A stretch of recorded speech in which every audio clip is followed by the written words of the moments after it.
Buenas noches, bienvenidas y bienvenidos, gracias por estar aquí. Y bueno, pues este programa lo vamos a dedicar a un caso que tiene 5 años de que ocurrió, y bueno, ha ocurrido una serie de cosas a lo largo de todo este tiempo. El 27 de abril se cumplió este primer lustro del asesinato de los defensores de derechos humanos Betty Cariño y Jiri Jaakkola, de origen finlandés, que murieron cuando estaban participando en una caravana de naturaleza humanitaria a San Juan Copala, en la zona Triqui del estado de Oaxaca. Es un caso importante, sin duda, que ha estado todo este tiempo pues con un proceso de investigación, con órdenes de aprehensión, algunas aprehensiones, otras solamente están en órdenes de aprehensión sin las aprehensiones correspondientes.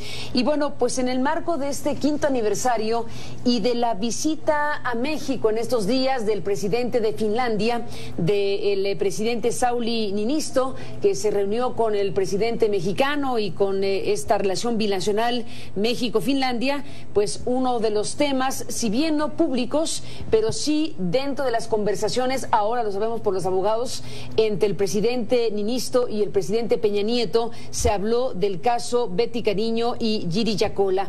Gracias a David Peña, que está en nuestro estudio de la Ciudad de México, de CNN, abogado de la Asociación Nacional de Abogados Democráticos. Gracias por estar aquí, David, bienvenido. Gracias, Carmen. Gracias a Omar Esparza. Omar Esparza es el esposo de Betty Cariño, integrante de este movimiento agrario indígena zapatista. Omar, que perdiste pues a tu pareja en este terrible asunto que le costó la vida tanto a Jaakkola como a tu esposa Betty Cariño hace 5 años, como decíamos. Gracias por estar aquí, gracias, Omar, y bienvenido. David, menciona la visita reciente del presidente finlandés. Tú te encontraste con él como abogado de este caso. ¿En qué va el caso? Mira, el caso está pendiente, digamos. El caso, tenemos 3 personas hoy ya en la cárcel. Tenemos 10 órdenes de aprehensión pendientes de cumplir. Esa es una parte importante. El gobierno de Finlandia ha estado presente y ha estado atento al proceso desde el primer momento. Hemos tenido acompañamiento y pronunciamiento de la Embajada de Finlandia, de otras embajadas de la Unión Europea, del Parlamento Europeo. Se han dado sesiones especiales, una audiencia especial en el Subcomité de Derechos Humanos del Parlamento Europeo. Ministros de Relaciones Exteriores y ministro de Desarrollo en Finlandia han estado pronunciándose sobre el caso. Y cuando ocurre el hecho, 4 relatores de Naciones Unidas, en un hecho hasta ese momento no imaginado, se pronunciaron por este caso. El proceso ha sido muy complicado, la investigación, se tiene identificado al grupo, es un grupo armado que opera en la zona Triqui, el grupo denominado Uvisort. Es un grupo que fue creado por gobiernos priistas, con financiamiento gobiernos priistas reconocido públicamente, y que la propia PGR en las investigaciones ha caracterizado como un grupo paramilitar, con los componentes de un grupo paramilitar, que es un grupo armado, operando al margen de la ley, con financiamiento o con permisividad de poderes públicos. Este grupo ataca la caravana, nosotros hacemos todo un proceso de documentación y de investigación, logramos identificar a quienes atacaron la caravana, se logran obtener estas órdenes de aprehensión y hasta la fecha solo 3 se han cumplido y 10 están pendientes. Ya estamos en un proceso de inicio de juicio contra estas 3 personas. El problema es que esto nos coloca en una situación de incertidumbre y de riesgo, porque aunque tenemos 3 personas en la cárcel, 10 personas, entre ellos los dos de los principales líderes, siguen libres, ¿no? Con capacidad de fuerza económica, capacidad de fuerza militar y con esta protección o esta permisividad, cuando menos, si no podemos hablar de protección, con esta permisividad por parte de algunos grupos políticos que simplemente pues dejan que sigan operando y que sigan teniendo el control en una parte de la zona Triqui a punta de disparos y a punta de amenazas a todas las comunidades. Omar Esparza, ¿qué sucedió hace 5 años? Bueno, un poquito contextualizar. Nosotros entramos en un proceso de mediación, varias organizaciones, la que estaba Serapaz, la Asociación Nacional de Abogados Democráticos y nosotros.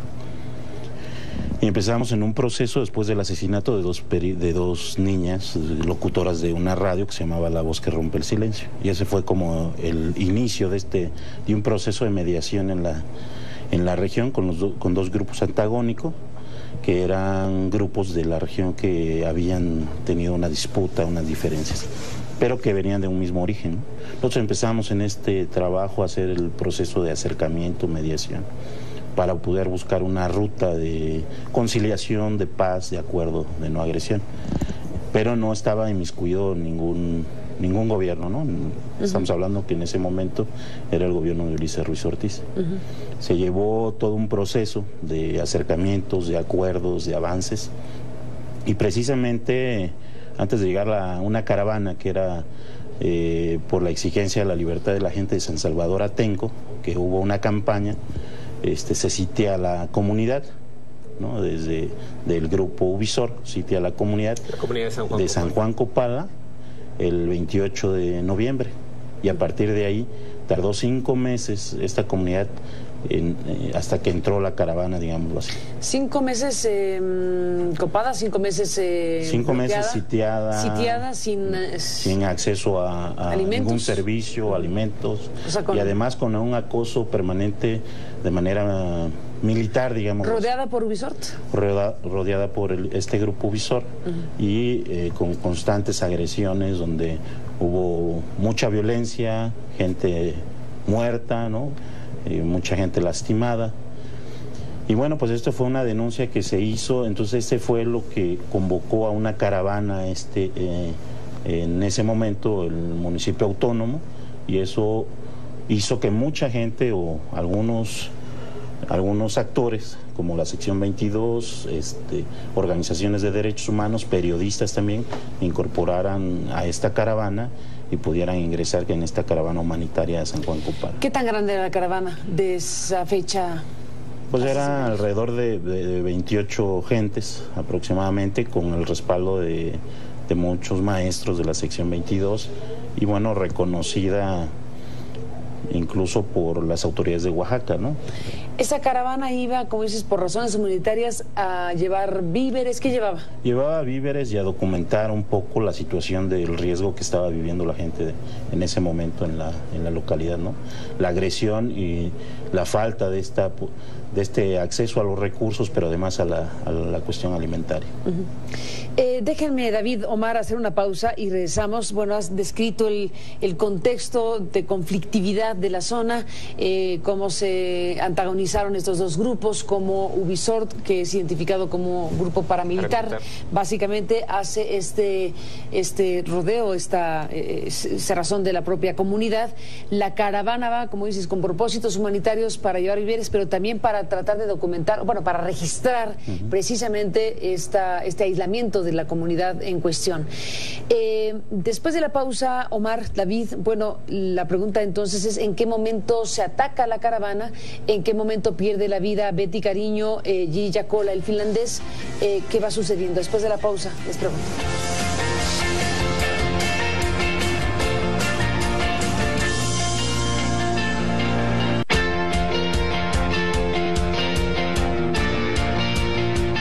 David Peña, Omar Esparza, seguimos hablando de este caso que, bueno, prácticamente está coincidiendo el aniversario número 5 con la visita del presidente finlandés a México en estos días con Sauli Niinisto.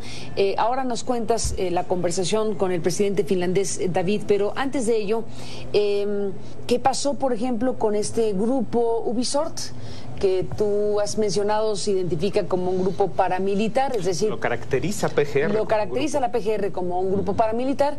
¿Qué pasó con este grupo en particular? Pues el grupo, digamos, sufre una división después del 2010. En el 2012, cuando se detiene su principal líder, Rufino Juárez, sufre otra división, y hay un grupo, digamos, un sector de este grupo Uvisort que se alía con el MULT, que es Movimiento de Unificación Lucha Triqui, que es un movimiento histórico de izquierda, ¿no?, reivindicatorio de derechos indígenas. Se incorpora esta fracción de Uvisort al MULT, y desde ahí sigue operando como un satélite, digamos, como un satélite para controlar algunas de las comunidades que anteriormente controlaba Uvisort. El gran conflicto, digamos, en la zona se deriva de hace muchos años, pero ahora se ha convertido en un conflicto por el control de las comunidades, porque a mayor número de comunidades tengas, mayor recursos financieros tienes. Es decir, puedes gestionar más recursos con el Estado, puedes gestionar más recursos con la Federación, y entonces la disputa es por el control político de las comunidades, que eso se traduce en un control económico. Cuando la propia PGR caracteriza al grupo como un grupo paramilitar, es porque recibe financiamiento del Estado.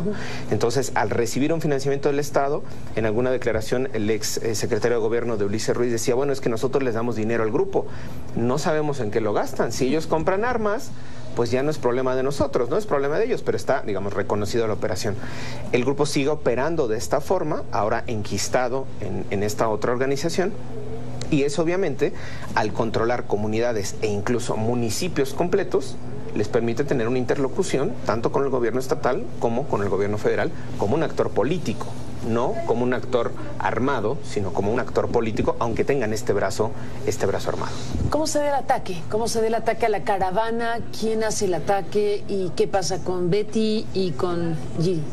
Para mí, en lo concreto, es el ataque lo hace el Estado, porque había un proceso de mediación que no estaba inmiscuido el Estado. Y este golpe fue romper este proceso de mediación, dado que después asesinaron a los diferentes dirigentes de los grupos antagónicos. Pero ese día... ¿Fueron asesinados? Sí, fueron asesinados posteriormente. Perdón, digamos que éramos tres actores. Nosotros como mediación, el líder del grupo MULT y el líder del grupo Multi. El 27 de abril asesinan a Betty, digamos como actor de la interlocución.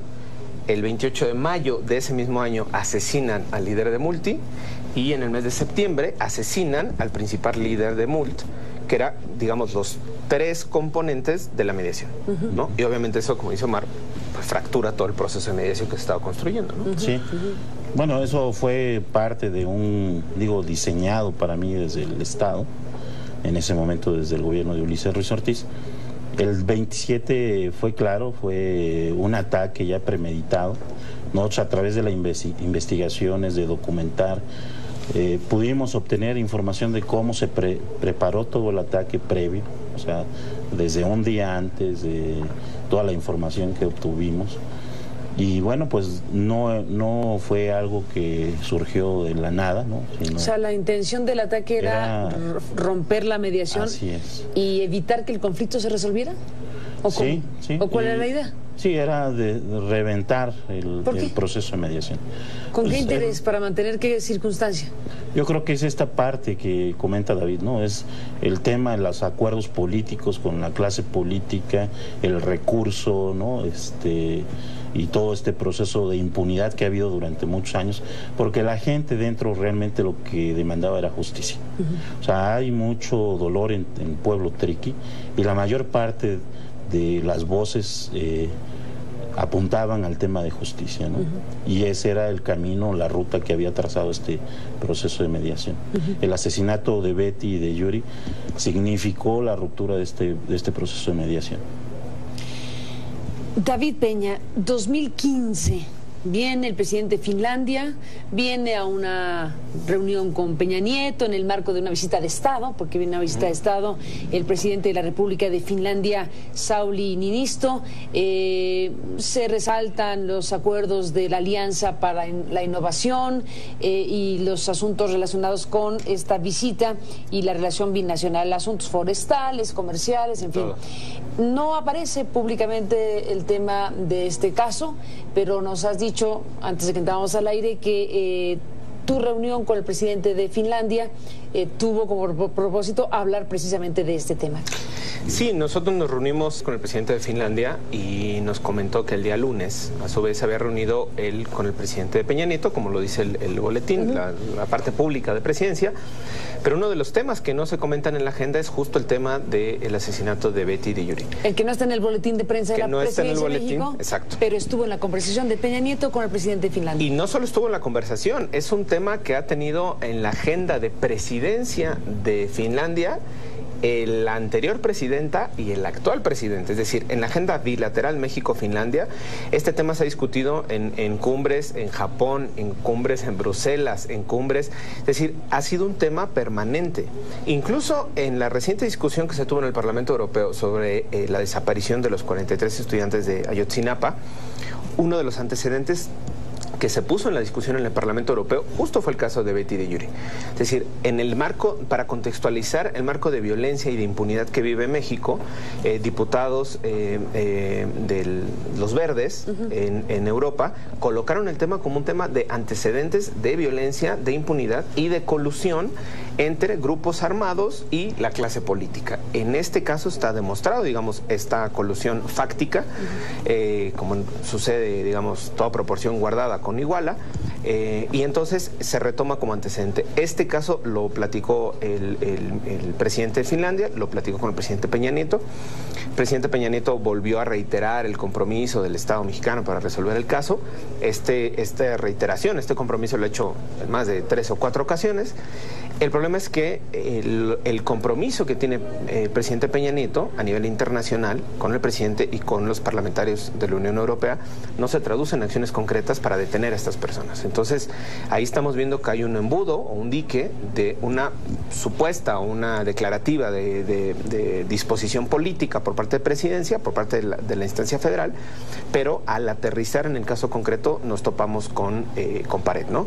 Pero ha habido una ausencia casi total de la Federación, ni para la protección de los testigos, ni para la búsqueda de los responsables, ni para la detención de los asesinos, ni para ahora garantizar la seguridad de quienes estamos impulsando el proceso y que en las últimas semanas hemos recibido una serie de amenazas o de advertencias para dejar el caso, ¿no? Déjame detener para que nos cuentes de eso, que es muy grave. ¿La Federación tiene competencia, entonces lo debo entender así? Sí, la Federación tiene competencia porque tiene abiertas 2 averiguaciones previas la PGR. Tiene una averiguación previa por el uso de las armas y otra averiguación previa por, digamos, otros delitos que se cometen en la zona en relación al mismo grupo, al mismo número de personas, ¿no? Al mismo componente de personas. Ya tiene conocimiento la Federación desde hace 5 años de esta averiguación previa. Es decir, tiene competencia para hacer la investigación y tiene competencia para detener también a los responsables. Hay una orden de aprehensión que justo en mayo, en abril de este año, se presionó para que se hiciera un acuerdo de colaboración para la detención de estas personas y se tiene un acuerdo de colaboración entre gobierno federal y gobierno estatal para la detención de estas personas. Sin embargo, pues siguen sin detenerlas. En el comunicado que ustedes presentan precisamente de este 5º aniversario están las declaraciones de Carla Michel Salas, que es la presidenta de la Asociación Nacional de Abogados Democráticos, de la que formas parte, David, y dice: hasta la fecha poco se ha logrado avanzar en la aprehensión y el juicio de los responsables, a pesar de que estos ya se encuentran identificados, que ese es el punto, ¿no? Ya están ahí, sí, claro. Se sabe, pero no hay aprehensión de estos 10. Hay 14 órdenes de aprehensión en contra de los presuntos culpables. 1 ya murió y 3 han sido detenidos. Hay una política de simulación con estas detenciones porque ocurren cuando hay presión o visitas de las eurodiputadas que han dado seguimiento a este caso, o de la familia de Giri. Esa no se puede considerar verdadera voluntad para castigar a los culpables. Volvemos, David, Omar, en un instante más.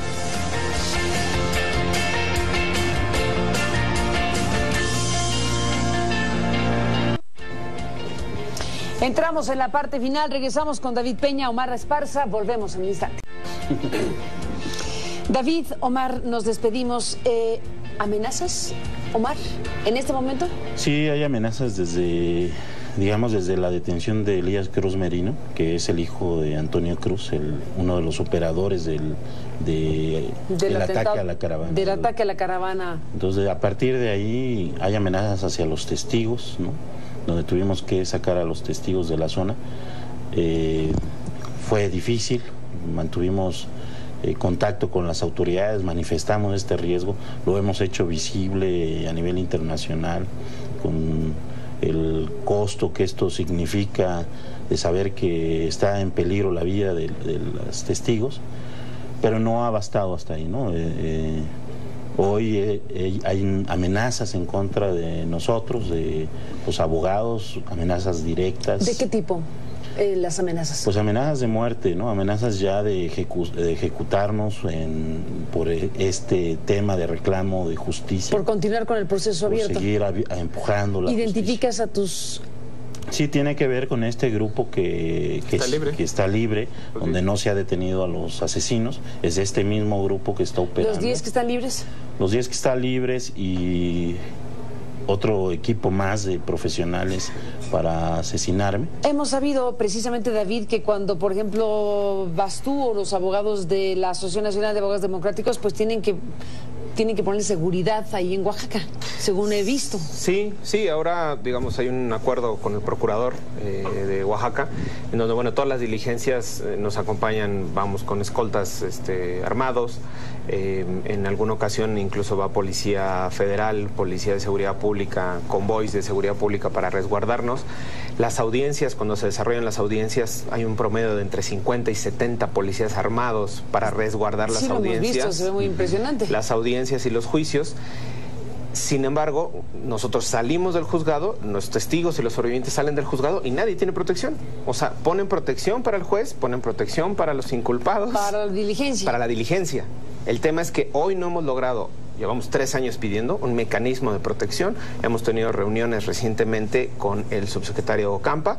Estamos esperando una comunicación con él para dinamizar esta nueva propuesta, digamos, de protección a testigos, que sea una protección integral a todos los que estamos interviniendo en el caso, porque este caso no solo nos interesa a nosotros, es un caso de justicia, es un caso de impunidad, para romper la impunidad. Para romper la impunidad. Ahora, déjame sugerir, si se trata de seguridad, parecería que lo más importante sería no que les pongan 50, que desde luego en este caso se justifica, pero la captura de los que están con orden de aprehensión y que están identificados. Eso sería pues un paso importante para la mejor medida de seguridad. La mejor medida de seguridad es que se cumplan las órdenes de aprehensión. Sí, yo creo que sí. Yo creo que eso es desactivar el riesgo que nosotros tenemos, que el Estado realmente haga su papel. No creemos ya en este momento en las instituciones.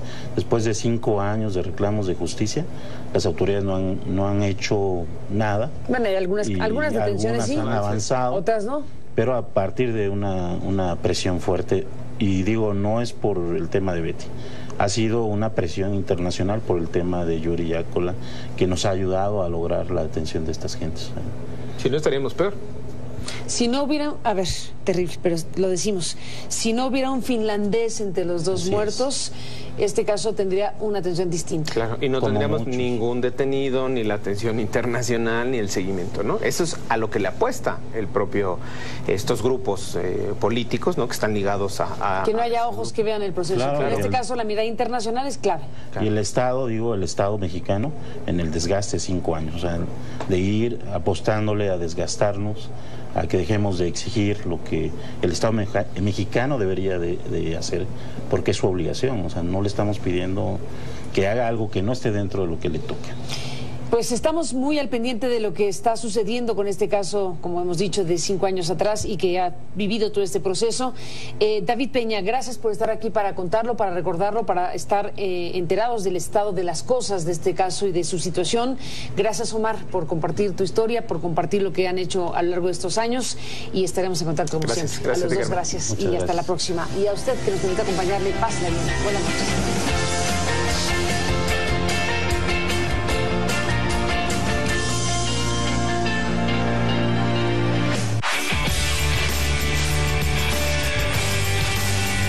Somos CNN México.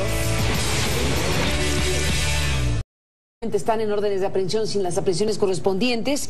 Y bueno, pues en el marco de este 5º aniversario y de la visita a México en estos días del presidente de Finlandia, del presidente Sauli Niinisto, que se reunió con el presidente mexicano y con esta relación binacional México-Finlandia, pues uno de los temas, si bien no públicos, pero sí dentro de las conversaciones, ahora lo sabemos por los abogados, entre el presidente Niinisto y el presidente Peña Nieto, se habló del caso Betty Cariño y Yuri Yacola.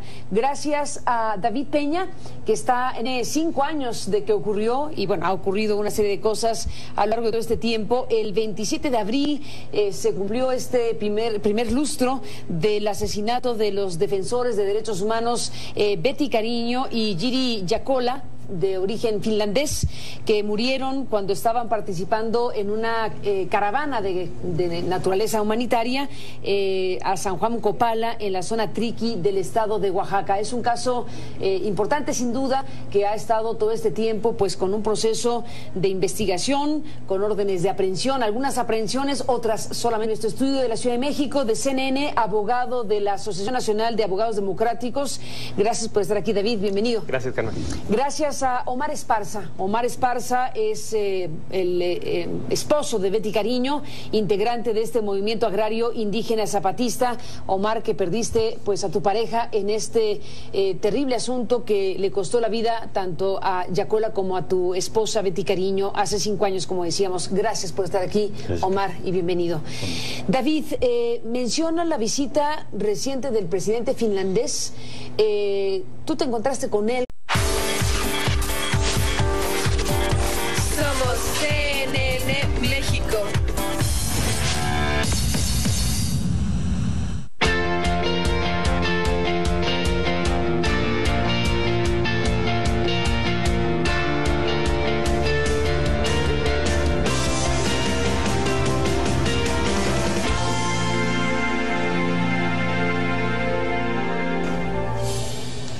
Buenas noches, bienvenidas y bienvenidos, gracias por estar aquí. Y bueno, pues este programa lo vamos a dedicar a un caso que tiene como abogado de este caso. ¿En qué va el caso? Mira, el caso está pendiente, digamos. El caso, tenemos 3 personas hoy ya en la cárcel, tenemos 10 órdenes de aprehensión pendientes de cumplir. Esa es una parte importante. El gobierno de Finlandia ha estado presente y ha estado atento al proceso desde el primer momento.